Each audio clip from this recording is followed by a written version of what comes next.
এবার ওখানে টাকা ইয়ে করবো, ঠিক আছে? বিসমিল্লাহির রহমানির রহিম। সুপ্রিয় শিক্ষার্থীবৃন্দ, জাতীয় বিশ্ববিদ্যালয়ের অনলাইন ক্লাসে সবাইকে স্বাগত। আশা করি তোমরা সবাই ভালো আছো। তোমরা জানো, করোনাকালীন এই সময়ে তোমাদের শিক্ষা কার্যক্রম চলমান রাখার স্বার্থে জাতীয় বিশ্ববিদ্যালয় অনলাইন ক্লাসের আয়োজন করেছে। তারই অংশ হিসেবে আমি রহিমা খাতুন, প্রভাষক হিসাব বিজ্ঞান বিভাগ, সরকারি MM কলেজ, যশোর, তোমাদের সাথে রয়েছি। আশা করি তোমরা সবাই আমার এই অনলাইন লেকচারগুলো মনোযোগ সহকারে অনুসরণ করছো এবং স্বাস্থ্যবিধি মেনে নিজেদের পড়াশোনা ভালোভাবে চালিয়ে যাচ্ছ। সুপ্রিয় শিক্ষার্থীবৃন্দ, তোমরা জানো, তোমরা যারা জাতীয় বিশ্ববিদ্যালয়ের অধীনে হিসাব বিজ্ঞান বিভাগে মাস্টার্স প্রিলিমিনারি প্রোগ্রামে অধ্যয়নরত, তাদের বাজারজাতকরণ নীতিমালা কোর্সটির পাঠদান কার্যক্রম আমি 12টি অনলাইন লেকচারের মাধ্যমে সম্পন্ন করব। আজকে তোমাদের সাথে রয়েছি 4 নম্বর লেকচার নিয়ে, যেটা চতুর্থ অধ্যায়ের বিষয় ভোক্তা বাজার ও ভোক্তার ক্রয় আচরণ। আজকের লেকচারের শিরোনাম। এখন চলো আমরা চলে যাই মূল আলোচনায়। দেখো আজকের শিক্ষণফল বা পাঠ্যসূচি: ভোক্তা বাজার, ভোক্তা আচরণ, ভোক্তা আচরণের বৈশিষ্ট্য সমূহ, ভোক্তার ক্রয় ভূমিকা, ভোক্তা আচরণের মডেল, ভোক্তা আচরণের প্রভাব বিস্তারকারী উপাদান বা বৈশিষ্ট্য সমূহ।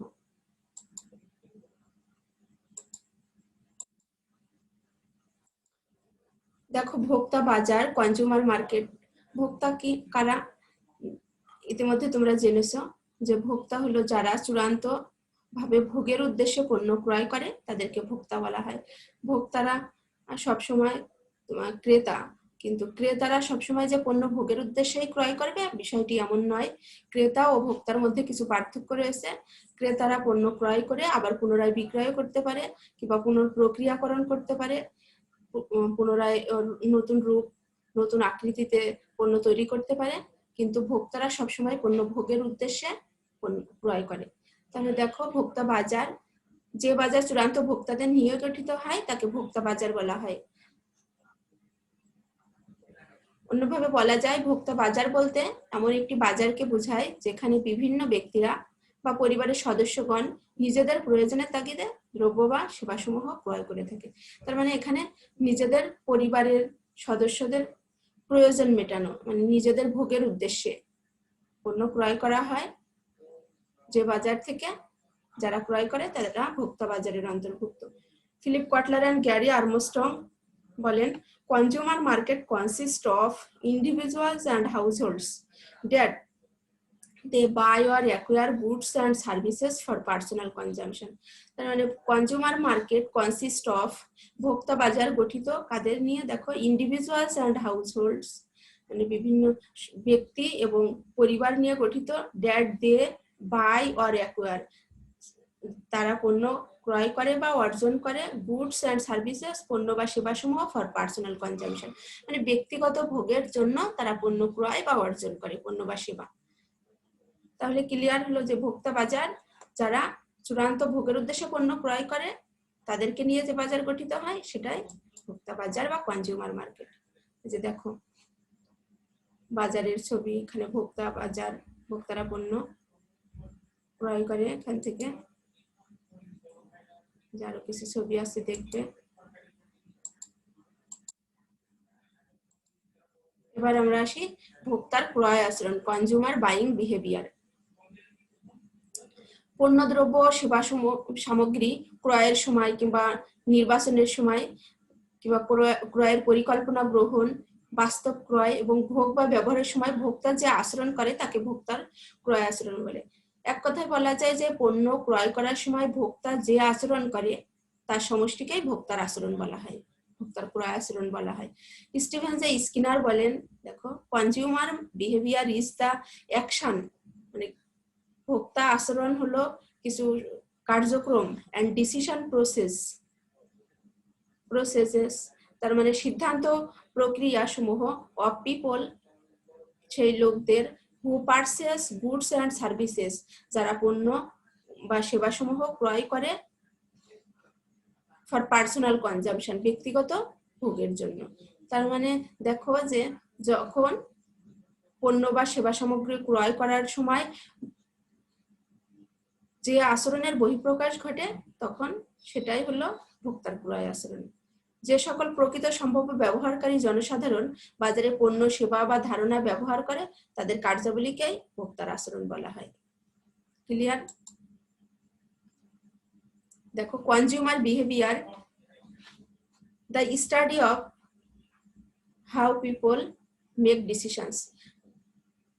ভোক্তা আচরণ হলো সেই অধ্যয়ন, হাউ পিপল মেক ডিসিশনস, কিভাবে মানুষ সিদ্ধান্ত গ্রহণ করবে, অ্যাবাউট হোয়াট দে বাই, মানে সে সম্পর্কে যা তারা ক্রয় করে, ওয়ান্ট যা তাদের চাওয়া, নিড প্রয়োজন, অর অ্যাক্ট কর্ম, in regards to A product service or company, যখন তাদের একটা পণ্য সেবা চাওয়ার থাকে তখন তারা কিভাবে সিদ্ধান্ত গ্রহণ করবে, এটার সমষ্টি বা অধ্যয়নটাই হলো তোমার এই কনজিউমার বিহেভিয়ার, ভোক্তা আচরণ। দেখো এখানে আরো কিছু ছবি আছে যে কনজিউমার বিহেভিয়ার। দেখো, society, personality, culture, attitude, economic, family, এই বিষয়গুলো ভালোভাবে দেখবে। ভোক্তা ক্রয় আচরণের বৈশিষ্ট্য সমূহ। এবার আমরা দেখি কি কি বৈশিষ্ট্য লক্ষ্য করা যায় ভোক্তার ক্রয় আচরণের সময়। নাম্বার 1 দেখো, প্রেষণাগত আচরণ। প্রেষণা কি? অন্য তোমার কাজ করিয়ে নেওয়ার যে কৌশলটা, সেটা প্রেষণাগত আচরণ। প্রেষণাগত আচরণ কি? অনেক সময় দেখা যায় যে প্রেষণা লব্ধ হয়ে তুমি পণ্য ক্রয় করার সময় আচরণ করছো। তুমি যখন একটা প্রোডাক্ট ক্রয় করছো তখন বিভিন্ন পারিপার্শ্বিক অবস্থা তোমাকে সেই দিকে চালিত করছে, এটা হলো প্রেষণাগত আচরণ। তারপর দেখো, শিক্ষালব্ধ আচরণ। শিক্ষালব্ধ, তুমি যখন পণ্য ক্রয় করবে তুমি পূর্ব থেকে যে আচরণগুলো শিক্ষালব্ধ তোমার ভিতরে আছে সেই আচরণের বহিঃপ্রকাশ ঘটে। যেমন একটি শিশু যখন ছোট থাকে, বাবার সাথে বাজারে যায়, তখন বাবাকে দেখে দর কষাকষির মাধ্যমে পণ্য ক্রয় করছে, তখন সে বড় হয়েও সেই আচরণের বহিঃপ্রকাশ ঘটায় বাজারে যে পণ্যটা ক্রয় করতে হবে দর কষাকষির মাধ্যমে। তার মানে সে এই শিক্ষাটা অর্জন করলো বাবার কাছ থেকে এবং বাজারে যেয়ে সেটার বহিঃপ্রকাশ ঘটালো যখন সে বড় হলো। তার মানে শিক্ষালব্ধ আচরণ। ভোক্তার ক্রয় আচরণটা কি হবে? শিক্ষালব্ধ আচরণ। তারপর দেখো, মানসিক প্রক্রিয়া। ভোক্তার ক্রয় আচরণটা হলো মানসিক প্রক্রিয়া। মানসিক প্রক্রিয়ার ভিতরে দেখো, পণ্য ক্রয়ের পরিকল্পনা গ্রহণ করে। প্রথমে যে কোনো কিছু করার জন্যই প্রথমে পরিকল্পনা গ্রহণ করা হয়, তেমনি পণ্য ক্রয়ের ক্ষেত্রেও পরিকল্পনা গ্রহণ করা হয়। পণ্য ক্রয়ের সিদ্ধান্ত গ্রহণ, পরিকল্পনা নেওয়ার পরে পণ্য ক্রয় করার জন্য সিদ্ধান্ত গ্রহণ করা হয়। তারপর দেখো, পণ্য ব্যবহারকালীন সময়ে আচরণ প্রদর্শন। ব্যবহার করার সময়, পণ্য ক্রয় করার পর যখন ব্যবহার করে তখন কিছু আচরণ প্রকাশিত হয়।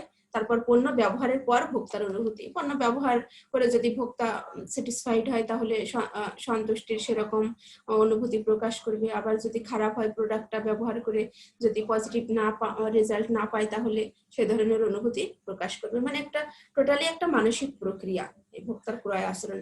এক একজন কাস্টমার এক এক রকম করে। দেখো, বিভিন্ন কার্যক্রমের সমষ্টি। তার মানে ভোক্তার আচরণ বিভিন্ন পারিপার্শ্বিক কার্যক্রমের সমষ্টি। দেখো, উদ্দীপকের প্রভাব। উদ্দীপক পারিপার্শ্বিক কিংবা পাশাপাশি যারা থাকে তাদের উদ্দীপকের মাধ্যমে প্রভাবিত হয়ে ভোক্তা তার আচরণের বহিঃপ্রকাশ ঘটায়। তারপর দেখো, ক্রয় সিদ্ধান্ত প্রক্রিয়া। তার মানে ভোক্তার আচরণ এই ক্রয় সিদ্ধান্ত প্রক্রিয়ার একটি অন্তর্ভুক্ত বিষয়। ক্রয় সিদ্ধান্ত প্রক্রিয়ার সময় সে কি কি বিষয় বিবেচনা করবে? দেখো, প্রয়োজন শনাক্তকরণ। ক্রয় সিদ্ধান্ত যখন নিবে তখন একটি প্রক্রিয়ার মাধ্যমে এই সিদ্ধান্তটা সম্পন্ন করা হয়। প্রয়োজন শনাক্তকরণ করা হয় প্রথম, যে এই জিনিসটার প্রয়োজন। তারপর সেই সম্পর্কে বিভিন্ন তথ্য কালেক্ট করা হয়। তারপর বিকল্প সমূহ, যে সমজাতীয় পণ্য, অন্য ব্র্যান্ডের গুলো কেমন, অন্য পণ্যগুলা কি কি সুবিধা অসুবিধা, সেগুলো বিকল্প সমূহ মূল্যায়ন করা হয়। তারপর ক্রয় সিদ্ধান্ত গ্রহণ করে বা ক্রয় করে। তারপর ক্রয় পরবর্তী আচরণ বা ক্রয়োত্তর আচরণ করা হয়। তারপরে দেখো, উদ্দেশ্যমুখী আচরণ। অবশ্যই ভোক্তার ক্রয় আচরণ উদ্দেশ্যমুখী হবে। যে ভোক্তা তো ভোগের উদ্দেশ্যেই পণ্য ক্রয় করছে, তাহলে অবশ্যই তার আচরণটা সেই উদ্দেশ্যমুখী, মানে ভোক্তার ব্যবহার করছে সেই পণ্যটা সেই উদ্দেশ্যমুখী আচরণ হবে। তারপর দেখো, সময় ও জটিলতা ভেদে ভোক্তা আচরণের পার্থক্য। সময় ও জটিলতা ভেদে অবশ্যই ভোক্তা আচরণের পার্থক্য হয়। যেমন তোমার যখন সিজনাল কিছু প্রোডাক্ট আছে, যে শীতকালে তুমি একটা কম্বল ক্রয়ের সময় যে যে বিষয়গুলো, যে আচরণগুলো করবে, গরমের সময় তুমি সেই বিষয়টা করবে না। কারণ গরমের সময় তুমি যদি কম্বল ক্রয়ও করো, অনেক দেখে যাচাই করে তারপরে ক্রয় করবে। আবার শীতের সময় যে স্বল্প সময়ের মধ্যে ক্রয় করতে হবে, তোমার এই মুহূর্তে প্রোডাক্টটা প্রয়োজন, এসেনশিয়াল, তাহলে তুমি সেই রকম আচরণ, মানে কম আচরণ, জটিল আচরণ করে তুমি পণ্যটা ক্রয় করে ফেলবে। তাহলে অবশ্যই সময় ও জটিলতা ভেদে ভোক্তা আচরণের পার্থক্য পরিলক্ষিত হয়। তারপর দেখো ভোক্তা ভেদে ভিন্ন আচরণ। তোমরা জানো যে সকল মানুষ একরকম নয়, ভোক্তা টু ভোক্তা, ম্যান টু ম্যান আচরণের ভ্যারি করে। ঠিক সেইভাবে ভোক্তা ভেদেও আচরণ ভিন্ন হয়, কারণ সব মানুষের আচরণ একরকম হয় না। আর এই মানুষ নিয়েই তো ভোক্তা, মানুষ পণ্য ক্রয় করে, তারাই তো ভোক্তা। তাহলে দেখো ভোক্তা আচরণে বিভিন্ন ভূমিকা জড়িত থাকে। ভোক্তা আচরণের সময় তার বিভিন্ন পারিপার্শ্বিক ভূমিকা জড়িত থাকে। তারপর দেখো অভ্যন্তরীণ উপাদানের প্রভাব। ভোক্তা যখন পণ্য ক্রয় করে তখন তার অভ্যন্তরীণ বিভিন্ন উপাদান থাকে, তার প্রভাব বিরাজমান থাকে। অভ্যন্তরীণ এর ভিতরে পরিবার থাকতে পারে, আর অন্যান্য উপাদান আছে।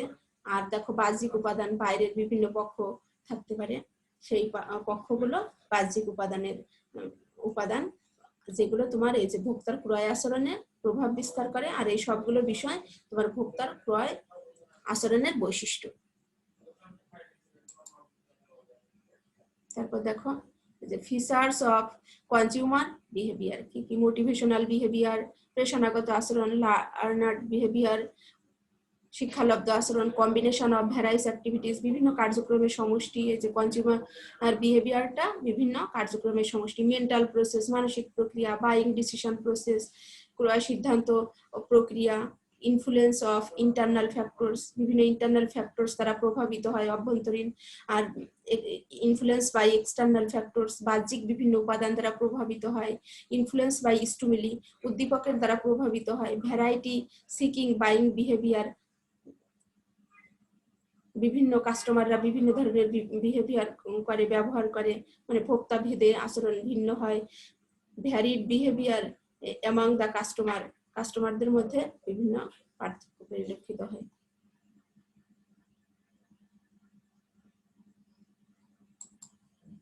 তারপরে দেখো এবার আমরা দেখি পরবর্তী বিষয়, ভোক্তার ক্রয় ভূমিকা। ক্রয়ের সময় ভোক্তা কি কি ভূমিকা পালন করে। দেখো সূচনাকারী, প্রথমে যে পণ্যের প্রয়োজন অনুভব করলো, যে এই প্রোডাক্টটা প্রয়োজন, সেই সূচনাকারী। সূচনাকারী হলো সে যে তা এই প্রোডাক্টের চাহিদা বা প্রয়োজন ফিল করলো, ফিলকারী প্রথম সূচনাকারী। ধরো রান্নাঘরে একটি রাইস কুকার দরকার, তাহলে এই যে দরকার ফিল করাটা, সেটা হলো সূচনাকারী, মানে সেই সংসারের কর্ত্রী বা গৃহিণী, সে সূচনাকারী হলো। এই ক্রয় ভূমিকায় তার প্রভাব কি? সূচনাকারী। তারপরে দেখো প্রভাব বিস্তারকারী।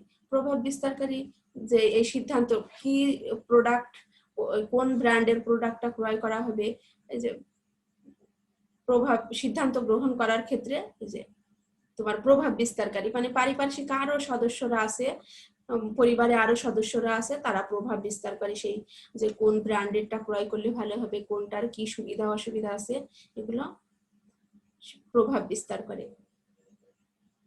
তারপরে দেখো সিদ্ধান্ত গ্রহণকারী, যে পণ্যটা ক্রয়ের সিদ্ধান্ত গ্রহণ করলো ফাইনালি, যে সেই তোমার সিদ্ধান্ত গ্রহণকারী। ফাইনালি যে পরিবারের প্রধান সিদ্ধান্ত নিল যে এলজি কোম্পানির একটা রেফ্রিজারেটর, ধরো সূচনাকারী গৃহিণী কিংবা কর্ত্রী সিদ্ধান্ত গ্রহণ করলো, প্রয়োজন ফিল করলো যে একটা ফ্রিজ ক্রয় করা হবে, ফ্রিজ ক্রয় করা প্রয়োজন। তারপরে পরিবারের সন্তান আছে, তারা বললো যে এই ব্র্যান্ডের না এই ব্র্যান্ডের পণ্য ক্রয় করা যায়, কিংবা এটাই এই সুবিধা, সবাই প্রভাব বিস্তার করলো। তারপর সিদ্ধান্ত গ্রহণকারী, এবার ফাইনালি যে সিদ্ধান্ত গ্রহণ করলো, তার পরিবারের কর্তা সিদ্ধান্ত গ্রহণ করলো যে এলজি ফ্রিজ ক্রয় করবে, তাহলে সে হলো সিদ্ধান্ত গ্রহণকারী। তারপর দেখো ক্রয়কারী, এবার পরিবারের 2জন কিংবা 3জন সদস্য মিলে যে পণ্যটা ক্রয় করলো, তাহলে যে বা যারা পণ্য ক্রয় করলো তারা ক্রয়কারী। তারপর ব্যবহারকারী, এবার এই যে ফ্রিজ ক্রয় করলো তা পরিবারের সকল সদস্যই ধরো সেটা ব্যবহার করছে, তাহলে সবাই মিলে কিন্তু ব্যবহারকারী। তার মানে দেখো যখন পণ্য ক্রয় করে তখন কি কি ভূমিকা থাকতে পারে, যে একজন সূচনা করলো, তারপর সেই ক্রয়ের ক্ষেত্রে প্রভাব বিস্তারকারী, পরিবারের সবাই প্রভাব বিস্তার করতে পারে। তারপর সিদ্ধান্ত গ্রহণকারী, যে বা যারা সিদ্ধান্ত নিল ফাইনালি পণ্যটা ক্রয় করার, তারা সিদ্ধান্ত গ্রহণকারী। আর যে চূড়ান্তভাবে পণ্যটা ক্রয় করলো তারা ক্রয়কারী। আর ব্যবহারকারী, পরিবারের সবাই যদি ব্যবহার করে, কিংবা একটা জিনিস আছে পরিবারের একজন সদস্য মাত্র ব্যবহার করে, সে তাহলে সেই পণ্যের ব্যবহারকারী। তাহলে এই সিদ্ধান্ত, ক্রয় সিদ্ধান্ত গ্রহণের সময় এই সবগুলো ভূমিকা পালন করা হয়। এক একজন এক একটা ভূমিকাও পালন করতে পারে, আবার সবাই মিলে একত্রেও ভূমিকা পালন করতে পারে। দেখো কনজিউমার বাইং রুলস, সিদ্ধান্ত গ্রহণের ক্ষেত্রে কি কি ভূমিকা থাকে। ইনিটিয়েটর, সূচনাকারী, ইনফ্লুয়েন্সার, প্রভাব বিস্তারকারী, ডিসাইডার, সিদ্ধান্ত গ্রহণকারী, বায়ার, ক্রয়কারী, ইউজার, ব্যবহারকারী। এই সবগুলো বিষয় কি কি ফ্যামিলি ডিসিশন রুলস। এগুলো আরো ভালোভাবে দেখবে তোমরা। এবার আমরা আসি পরবর্তী বিষয়, ভোক্তার ক্রয় আচরণের model of consumer buying behaviour. যে কোনো জিনিসের সংক্ষিপ্ত উপস্থাপনকেই মডেল বলা হয়। একটা বড় বিষয়কে তুমি একটা চিত্রের মাধ্যমে সংক্ষেপে সমন্বিত রূপ দিয়ে যেটা প্রকাশ করা হয় সেটাই মডেল। এখন দেখো ভোক্তার ক্রয় আচরণের মডেল বিষয়টা কি। ভোক্তার আচরণ প্রক্রিয়াতে যে বিষয়সমূহ নিয়মিত ঘটমান সেগুলো সংক্ষিপ্ত উপস্থাপন, মানে নিয়মিত যেগুলা ঘটে থাকে ভোক্তার ক্রয় আচরণ প্রক্রিয়াতে, সেগুলোর সংক্ষিপ্ত উপস্থাপনকে ভোক্তার ক্রয় আচরণ মডেল বলা হয়। কোটলার, লিলেন অ্যান্ড মর্থি বলেন, consumer behaviour in model are based on consumer behaviour theory. মানে কিসের উপর ভিত্তি করে, যে ভোক্তার ক্রয় আচরণ মডেল নির্ভরশীল কিসের উপরে, বা ভিত্তি behaviour theory, consumer behaviour theory, ভোক্তার ব্যবহার তত্ত্বের উপরে। এন্ড দেন টেস্টেড, যা পরীক্ষা করা হয়, ইন দা মার্কেট প্লেস, যা বাজার স্থানে যার পরীক্ষা করা হয়।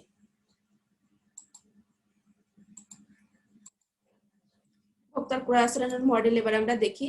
ভোক্তার ক্রয় আচরণের model of consumer buying behaviour. দেখো মডেলে কি কি বিষয় আছে, বাজারজাতকরণ ও অন্যান্য উদ্দীপক, ক্রেতার একান্ত ভুবন আর ক্রেতার সাড়া। এবার দেখো বাজারজাতকরণ ও অন্যান্য উদ্দীপকের মধ্যে বাজারজাতকরণ উদ্দীপককে সংক্ষেপে 4P বলা হয়। 4P: পণ্য, মূল্য, স্থান, প্রসার।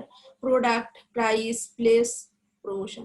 পণ্য কি, যা মানুষের কোনো অভাব বা চাহিদা পূরণ করে সেটাই হলো পণ্য। দৃশ্যমান হবে পণ্যটা অবশ্যই। আর মূল্য, তুমি সে পণ্য ক্রয় করার জন্য যে বিনিময়টা দিচ্ছ সেটা হলো মূল্য। মানে একটা কোনো কিছু পাওয়ার জন্য, পণ্য বা সেবা যা পাওয়ার জন্য যেটা তুমি যে অর্থনৈতিক বিষয়টা ত্যাগ করছো সেটাই হলো মূল্য। স্থান, যে স্থান থেকে তুমি পণ্য সংগ্রহ করছো সেটা স্থান। আর প্রসার, যে তুমি যার মাধ্যমে পণ্য সম্পর্কে জনগণকে অবহিত করছো, কাস্টমারকে অবহিত করছো, সেটা হলো প্রসারের অন্তর্ভুক্ত বিষয়। এই চারটা হলো তোমার বাজারজাতকরণ উদ্দীপক। আর অন্যান্য উদ্দীপক আছে, দেখো অর্থনৈতিক, প্রযুক্তিগত, রাজনৈতিক, সাংস্কৃতিক। তারপরে দেখো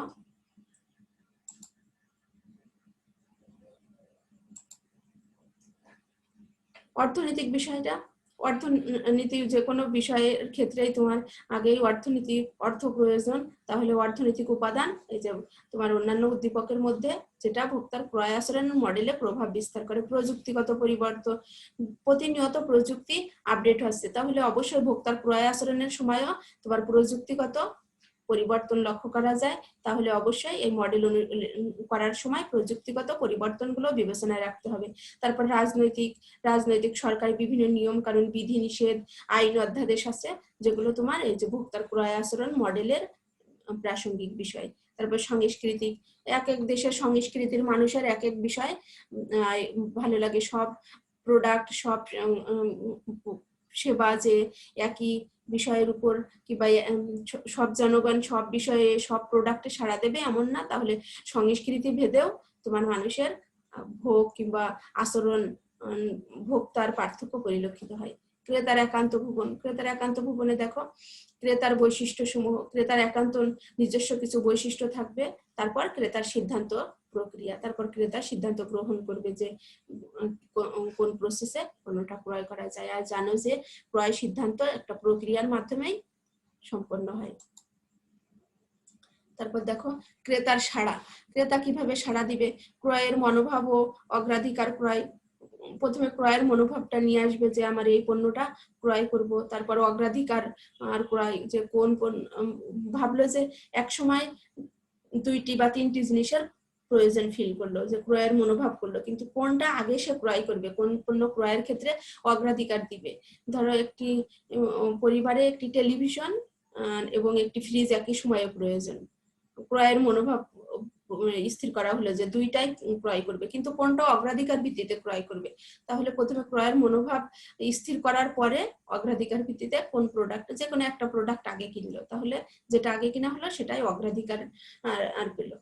তারপর দেখো আচরণ, এবার ক্রেতা কি আচরণ পরিলক্ষিত হবে, কি আচরণের বহিঃপ্রকাশ ঘটাবে, ক্রেতা কি ক্রয় করবে, কখন, কোথায়, কত পরিমাণে ক্রয় করবে, এই সবগুলো এই আচরণের অন্তর্ভুক্ত। তারপর দেখো যে পণ্য ক্রয় করার সময় ব্র্যান্ড ও কোম্পানির সম্পর্ক ভিত্তিক আচরণ, ব্র্যান্ডের দিকে লক্ষ্য রাখবে এবং কোম্পানির সম্পর্ক ভিত্তিক বিভিন্ন আচরণের প্রতি যে পরিচিত হলে একরকম, তারপর ভালো ব্র্যান্ডের পণ্য ক্রয় করতে চাইবে, এই সবগুলো বিষয় ক্রেতার সাড়ার অন্তর্ভুক্ত। দেখো model of consumer behaviour by Philip Kotler, Philip Kotler কর্তৃক যে ভোক্তা আচরণের যে মডেলটা দেওয়া হয়েছে সেটা একটু দেখো, যে মার্কেটিং স্টিমুলি, বাজারজাতকরণ উদ্দীপক, তারপর আদার স্টিমুলি অন্যান্য উদ্দীপক বাজারজাতকরণে যে প্রোডাক্ট, প্রাইস, প্লেস, প্রমোশন, এই 4টা বিষয় 4P। আদার স্টিমুলি ইকোনমিক, অর্থনৈতিক, জিওগ্রাফিক্যাল, পলিটিক্যাল, কালচারাল। তারপর দেখো বায়ার্স ক্যারেক্টারিস্টিক্স, ক্রেতার যে বৈশিষ্ট্য সমূহ, একান্ত বৈশিষ্ট্য থাকে কিছু, কালচারাল, সোশ্যাল, পার্সোনাল, সাইকোলজিক্যাল, মানে ক্রেতা কিছু সাংস্কৃতিক, সামাজিক, নিজস্ব ব্যক্তিগত, তারপর মনস্তাত্ত্বিক কিছু প্রক্রিয়ার মাধ্যমে তোমার এই যে বায়ার্স ক্যারেক্টারিস্টিক্স এই সবগুলো সমন্বিত রূপ। বায়ার্স ডিসিশন প্রসেস, প্রথমে প্রবলেম রিকগনিশন, প্রথম প্রয়োজন শনাক্ত করবে যে সে কোন জিনিসের প্রবলেম ফেস করছে, কোন জিনিসটার চাহিদা ফিল করছে, তারপরে ইনফরমেশন সার্চ, বিভিন্ন জায়গা থেকে তথ্য সংগ্রহ করবে সেই প্রোডাক্ট সম্পর্কে, ইভ্যালুয়েশন অফ অল্টারনেটিভস, বিকল্পসমূহ মূল্যায়ন করবে, পারচেজ ডিসিশন, তারপরে বিকল্পসমূহ মূল্যায়ন করে ক্রয় সিদ্ধান্ত গ্রহণ করবে। পোস্ট পারচেজ বিহেভিয়ার, ক্রয় পরবর্তী সময়ে কি আচরণ করবে, ক্রয় করে যদি সে সন্তুষ্ট হয় তাহলে একরকম আচরণ, আর যদি সন্তুষ্ট না হয় তাহলে ভিন্ন রকমের আচরণ পরিলক্ষিত হয়। তারপরে দেখো বায়ার্স ডিসিশনস, এই যে বায়ার্স ডিসিশনে কি কি থাকতে পারে, প্রোডাক্ট চয়েস থাকবে, ব্র্যান্ড চয়েস করতে পারে, প্রোডাক্ট কোন পণ্য পছন্দ করবে কিংবা কোন ব্র্যান্ডের পণ্য চয়েস করলো, ডিলার চয়েস করতে পারে, পারচেজিং টাইম, কোন সময় পণ্য ক্রয় করবে, পারচেজ অ্যামাউন্ট, কত পরিমাণে পণ্য সে ক্রয় করবে, এই সবগুলো বিষয় বায়ার্স ডিসিশনের অন্তর্ভুক্ত। আর এই যে মডেলটা প্রদান করেছে কে, দেখো ফিলিপ কটলার, মার্কেটিং এর যে ইনি জনক। যেখানেও মডেল অফ কনজিউমার্স বায়ার আছে, একটু দেখে নিবে, একই বিষয় তোমাদের সুবিধার্থে দেয়া। এবার পরবর্তী বিষয় দেখো ভোক্তা আচরণের প্রভাব বিস্তারকারী উপাদান বা বৈশিষ্ট্য, মানে ভোক্তা আচরণের প্রভাব বিস্তারকারী উপাদান কি কি বিষয় ভোক্তা আচরণে প্রভাব বিস্তার করে, ভোক্তা যখন বিভিন্ন আচরণের বহিঃপ্রকাশ ঘটায় তখন কি কি উপাদান প্রভাব বিস্তার করে। দেখো সাংস্কৃতিক উপাদান, সামাজিক উপাদান, ব্যক্তিগত উপাদান, মনস্তাত্ত্বিক উপাদান। সাংস্কৃতিক উপাদান কয়টা বিষয় তাহলে, সাংস্কৃতিক উপাদান, সামাজিক উপাদান, ব্যক্তিগত উপাদান, মনস্তাত্ত্বিক উপাদান, এই 4টা উপাদান ভোক্তা আচরণে প্রভাব বিস্তার করে। মানে ভোক্তা যখন আচরণ প্রকাশ করে বা আচরণে বহিঃপ্রকাশ ঘটায় তখন এই 4টি বিষয় ভোক্তা আচরণে প্রভাব বিস্তার করে। তা দেখো সাংস্কৃতিকের মধ্যে কি আছে, সংস্কৃতি, সংস্কৃতি হলো সমাজের মানুষের আচার আচরণ, বৈশিষ্ট্য, শিক্ষণ রীতিনীতি, মূল্যবোধ, এগুলো সবই সংস্কৃতির অন্তর্ভুক্ত বিষয়। সংস্কৃতি তাহলে কি, দেখো যে আমরা বাঙালি, এটা আমাদের একটা সংস্কৃতি, আবার বিদেশি মানুষের সংস্কৃতি আলাদা, তাহলে যখন সে ভোক্তা আচরণ করবে বা পণ্য ক্রয় করবে তখন তার সংস্কৃতির সাথে সামঞ্জস্য এরকম আচরণ করে। তাহলে এই যে সংস্কৃতির কারণেই ভোক্তা আচরণে প্রভাব বিস্তার করে। যেমন সংস্কৃতির কারণেই দেখো যে বাংলাদেশে মেয়েরা একটু কম ওপেন চলাফেরা করতে পারে, আবার বিদেশি মেয়েরা বেশি ওপেন চলাফেরা করে। তাহলে এই যে সংস্কৃতি ভোক্তার আচরণে কি প্রভাব বিস্তার করছে? সংস্কৃতি। এবার দেখো উপসংস্কৃতি। উপসংস্কৃতি কি? সংস্কৃতির একটা অংশ উপসংস্কৃতি। যেমন আমরা বাঙালি, এটা আমাদের সংস্কৃতি, কিন্তু আবার দেখো বাঙালির মধ্যে যে বিভিন্ন সম্প্রদায়, চাকমা, মারমা, গারো সম্প্রদায় আছে, এদের আলাদা নিজস্ব সংস্কৃতি আছে। এই বিষয়টা হলো উপসংস্কৃতির অন্তর্ভুক্ত। তার মানে আমরা সবাই বাঙালি, এটা আমাদের সংস্কৃতি, কিন্তু আবার বাঙালির মধ্যে যে শ্রেণী বিভাগ বিন্যাস, এটা হলো উপসংস্কৃতির অন্তর্ভুক্ত বিষয়। তাহলে তারা তাদের প্রোডাক্ট গুলো তাদের সংস্কৃতির সাথে সামঞ্জস্যপূর্ণ পণ্য ক্রয় করবে এবং সেই ধরনের আচরণ তারা প্রকাশ ঘটাবে, আচরণের বহিঃপ্রকাশ ঘটবে। তারপর সামাজিক শ্রেণী। সামাজিক শ্রেণীর ভিত্তিতেও তোমার ভোক্তা আচরণের প্রভাব বিস্তার করা হয়। সমাজে উচ্চ শ্রেণী, মধ্যবিত্ত, নিম্নবিত্ত শ্রেণীর মানুষ বাস করে। তাহলে তোমার যারা উচ্চবিত্ত তারা ভালো ব্র্যান্ডের, ভালো শপিং মলের পণ্য ক্রয় করবে, তাদের আচরণের একরকম পার্থক্য পরিলক্ষিত হবে। আবার মধ্যবিত্ত একটু যাচাই বাছাই করে পণ্য ক্রয় করবে, নিম্নবিত্ত অত ভালো প্রোডাক্ট ক্রয় করতে পারবে না, আবার যা ক্রয় করবে তারও বেশি যাচাই বাছাই করে অল্প মূল্য দিয়ে পণ্য ক্রয় করবে। তাহলে অবশ্যই যখন এই যে সামাজিক শ্রেণী, মানে উচ্চবিত্তরা পণ্য ক্রয় করবে একরকম আচরণ হবে, মধ্যবিত্তরা ক্রয় করবে আরেক রকম, নিম্নবিত্তরা, অবশ্যই ভোক্তা আচরণে প্রভাব বিস্তার করছে এই যে সামাজিক শ্রেণী। তারপর দেখো সামাজিক সামাজিক কি কি উপাদান প্রভাব বিস্তার করে? দেখো রেফারেন্স গ্রুপ। রেফারেন্স গ্রুপ হলো সেই গ্রুপ বা সেই নির্দেশক দল যেটা বা যার মাধ্যমে ইনফ্লুয়েন্স হয়ে তুমি প্রোডাক্ট ক্রয় করছো। ধরো তুমি একটি মোবাইল ক্রয় কিনবে, তাহলে তুমি তোমার বন্ধু কিংবা সহকর্মী কিংবা আত্মীয় স্বজনের মাধ্যমে কিন্তু প্রভাবিত হচ্ছ। তারপরে যে তোমার এক বন্ধু বললো যে শাওমি মোবাইল কেন, আরেক বন্ধু বললো হাওয়াই মোবাইল কেন, তাহলে এই যে এরা সবাই কি নির্দেশক দল বা রেফারেন্স গ্রুপ। তাহলে তুমি তাদের আচরণের দ্বারা বা এই রেফারেন্স গ্রুপ দ্বারা প্রভাবিত হয়ে কিন্তু বাজারে যে সেই পণ্য ক্রয় করবে এবং সেই ধরনের আচরণ প্রকাশ করবে। ধরো বললো যে শাওমির এই ব্র্যান্ডের পণ্যের দাম এত টাকা, তাহলে তুমি কিন্তু বাজারে যে সেই পণ্য চাইবে এবং বলবে যে এই প্রোডাক্ট এতদিন আগে, ধরো এখন প্রোডাক্টের প্রাইস বেড়ে গেছে, কিন্তু যে বলবে যে এটা তো এত ছিল, তার কার মাধ্যমে তুমি এই আচরণের বহিঃপ্রকাশটা করছো? এই যে রেফারেন্স গ্রুপ। তারপর দেখো পরিবার। পরিবার তো অবশ্যই বড় একটা ফ্যাক্টর। পরিবারের সদস্যরা তোমার প্রভাব বিস্তার করবে যে কোনো একটা পণ্য ক্রয়ের, তাহলে তোমার ভোক্তা আচরণেও প্রভাব বিস্তার করে। ভূমিকা ও মর্যাদা। সমাজে সকল মানুষের ভূমিকা ও মর্যাদা একরকম নয়। উচ্চবিত্তদের ভূমিকা মর্যাদা আলাদা থাকে তারা, তাহলে সেইভাবে ভূমিকা ও মর্যাদার কারণেই তোমার পণ্য এক একজন বেশি দামি ব্র্যান্ড, আবার কোনো একই জিনিস, ধরো একটা ফ্রিজি অনেক দামি ব্র্যান্ডেরও আছে, আবার তোমার একটু কম দামের পণ্য আছে। তাহলে এই ভূমিকা ও মর্যাদার কারণেই এই যে ভোক্তা আচরণে প্রভাব বিস্তার করছে। তার মানে যখন পণ্য ক্রয় করবে তখন সেই রকম ভাবে তোমার পণ্য যাচাই বাছাই করে কিংবা দর কষাকষির মাধ্যমে পণ্য ক্রয় করবে, যেটা এই আচরণে প্রভাব বিস্তার করবে। তারপর দেখো ব্যক্তিগত বিষয় তো অবশ্যই ভোক্তা আচরণে প্রভাব বিস্তার করে। দেখো বয়স ও জীবন চক্রের যে স্তর থাকে সেটা অবশ্যই একজন অল্প বয়স্ক ছেলে যখন মোবাইল ফোন কিনবে তার আচরণ, আর যখন একজন সিনিয়র মানুষ, বয়স্ক মানুষ পণ্য ক্রয় করবে তার আচরণ অনেকটা পার্থক্য পরিলক্ষিত হয়। তারপর দেখো পেশার এক একজন এক এক পেশায় সমাজে বিদ্যমান আছে। তাহলে যখন একজন ডাক্তার একটি পণ্য ক্রয় করলো আর একজন কর্মচারী একটি পণ্য ক্রয় করবে, এই যে পেশার পার্থক্যের কারণে তোমার আচরণ কিন্তু ভিন্ন ভিন্ন হবে। তাহলে ভোক্তার ক্রয় আচরণে বা আচরণে প্রভাব বিস্তার করে পেশাও। অর্থনৈতিক অবস্থা ভালো হলে, হাতে তোমার অর্থ আছে, তাহলে তুমি কম যাচাই বাছাই কিংবা কম সময় ব্যয় করে কম শ্রম দিয়ে পণ্য ক্রয় করে নিয়ে চলে আসবে। আর যদি অর্থনৈতিক অবস্থা খারাপ থাকে, অল্প অর্থের মধ্যে তোমাকে সব ম্যানেজ করতে হয়, তাহলে তুমি বেশি যাচাই বাছাই করে পণ্য ক্রয় করবে। তাহলে অবশ্যই তোমার আচরণে সেরকম প্রভাব বিস্তার হবে।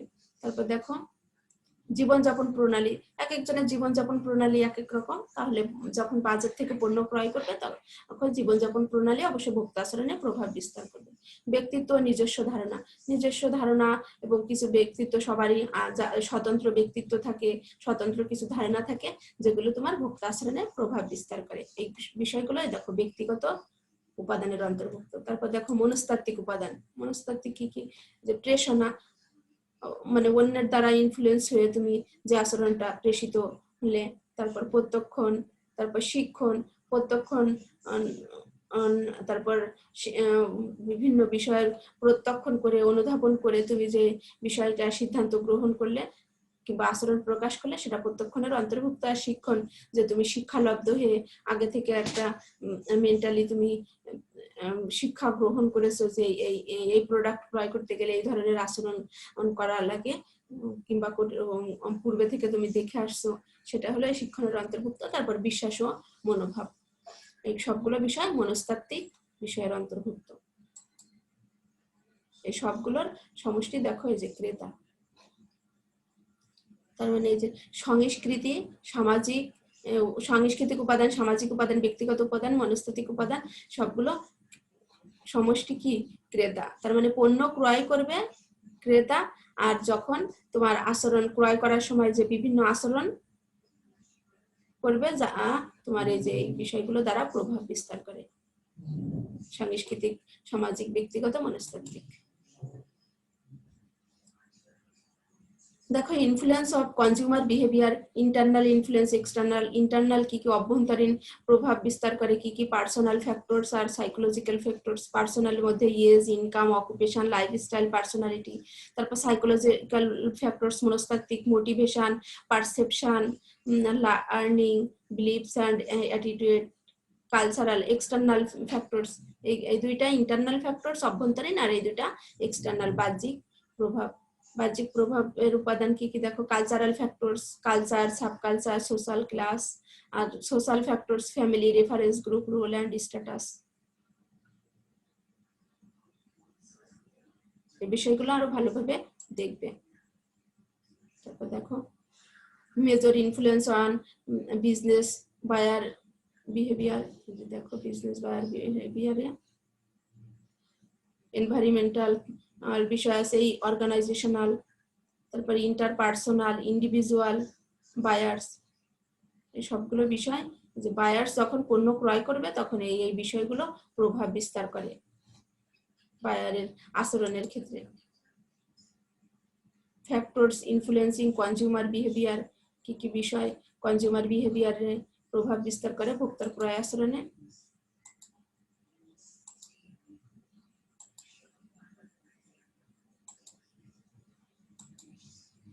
তারপরে দেখো এই যে আজকের এই যে অনলাইন লেকচারের পরে তোমরা অবশ্যই বলতে পারবে যে ভোক্তা বাজার কি, ভোক্তা বাজারের বৈশিষ্ট্য কি। অলরেডি তো জেনেছো যে ভোক্তা বাজার, ভোক্তা আর ক্রেতার মধ্যে পার্থক্য তো কি বোঝা গেছে অবশ্যই।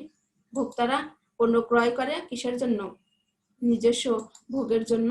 আর তোমার ক্রেতারা পণ্য ক্রয় করে কিসের জন্য? ক্রেতারা অনেক সময় নিজের ভোগের জন্য পণ্য ক্রয় করে, আবার তোমার কোনো প্রক্রিয়াকরণ কিংবা পুনরায় উৎপাদনের মাধ্যমে, পুনরায় রূপদানের মাধ্যমে, আকৃতি পরিবর্তনের মাধ্যমে পুনঃপ্রক্রিয়াকরণ করতে পারে, অথবা পুনরায় বিক্রয়ের জন্য পণ্য বাজারে উপস্থাপন করতে পারে। তাহলে তোমার এই যে ভোক্তা বাজার, ভোক্তা আর এই চূড়ান্ত ভোক্তাদের নিয়ে যে বাজার গঠিত হয় সেটাই হলো ভোক্তা বাজার। তাহলে ভোক্তা বাজার কি আর ব্যবসা বাজার অবশ্যই আলাদা। দেখো যে এখানে ভোক্তা আচরণ ও আচরণের বৈশিষ্ট্য সমূহ। এতক্ষণ আলোচনার পরে নিশ্চয়ই এগুলো ক্লিয়ার হলো যে ভোক্তা বাজারের বৈশিষ্ট্য, ভোক্তা আচরণের বৈশিষ্ট্য, ভোক্তা আচরণের মডেল, ভোক্তার ক্রয় সিদ্ধান্ত, এই বিষয়গুলো কি ক্লিয়ার তো হলো। আর এই অধ্যায়টা একটু বড়, পরবর্তীতে আমি আরেকটি ক্লাস দিব তোমাদের এই অধ্যায়ের উপরে। তারপরে দেখো নতুন পণ্যের ক্ষেত্রে ক্রেতার সিদ্ধান্ত, এই যে ব্যবসায় বাজার, বাজারের বৈশিষ্ট্য। তাহলে ব্যবসায় বাজার আর ভোক্তা বাজারের মধ্যে নিশ্চয়ই কিছু পার্থক্য আছে, বাসায় এইগুলো দেখবে ভালোভাবে।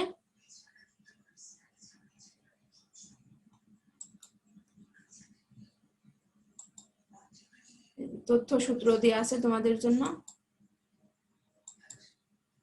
তোমরা সবাই জানো যে গুগল যে কোনো বিষয় লিখে সার্চ দিলেই তোমার প্রয়োজন মতো তথ্য চলে আসবে। তোমরাও এই তথ্য থেকে, এই সূত্র থেকে আমি তথ্য কালেক্ট করে এই অনলাইন লেকচারটি সম্পন্ন করেছি। তোমরাও তোমাদের প্রয়োজনে যে কোনো বিষয় এখানে সার্চ দিবে।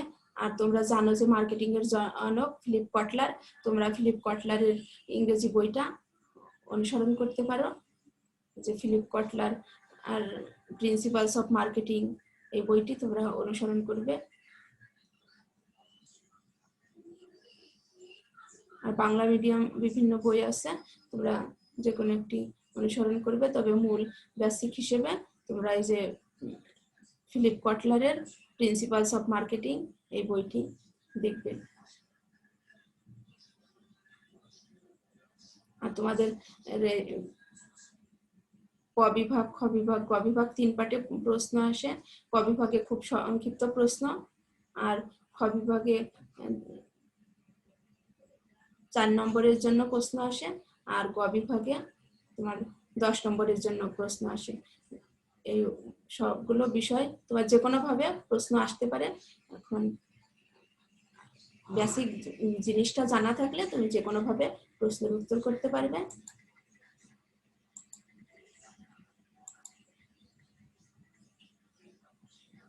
এতক্ষণ আমার সাথে থাকার জন্য সবাইকে ধন্যবাদ। পরবর্তী ক্লাসে আবার কথা হবে ইনশাল্লাহ। আর স্বাস্থ্যবিধি মেনে নিজেদের পড়াশোনা ভালোভাবে চালিয়ে যাও, আর আমার লেকচারগুলো মনোযোগ সহকারে অনুসরণ করো।